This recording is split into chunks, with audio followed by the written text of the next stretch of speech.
Before I was a property consultant, I'm working with MegaWorld Corporation. So, ginagawa ko na nagbebenta ako ng mga condominium. Until one day, may nag-inquire sa akin, client ko. Siya si Paul Vincent Guasque. And then he invited me for a coffee. And then diniscuss ko sa kanya yung condo na binibenta ko sa kanya. After ko siya mabenta ng condominium, he was inviting me to join his business, which is V-Mobile nga.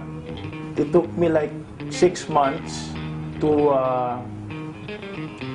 finally decide to join in dito sa V-Mobile. Malaking transformation na nangyari sa akin kasi before, real estate agent, nagko-commute lang din ako every day.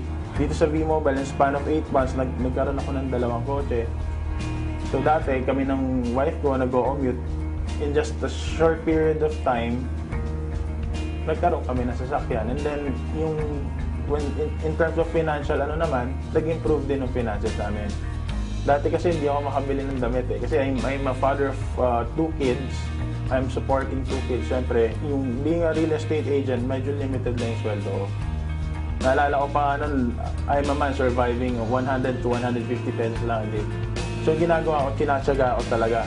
Tinatsaga ako, nag-i-incur ako sa ortila, sa mga sasakyan, ng mga flyers, para magbaka sakali makabenta.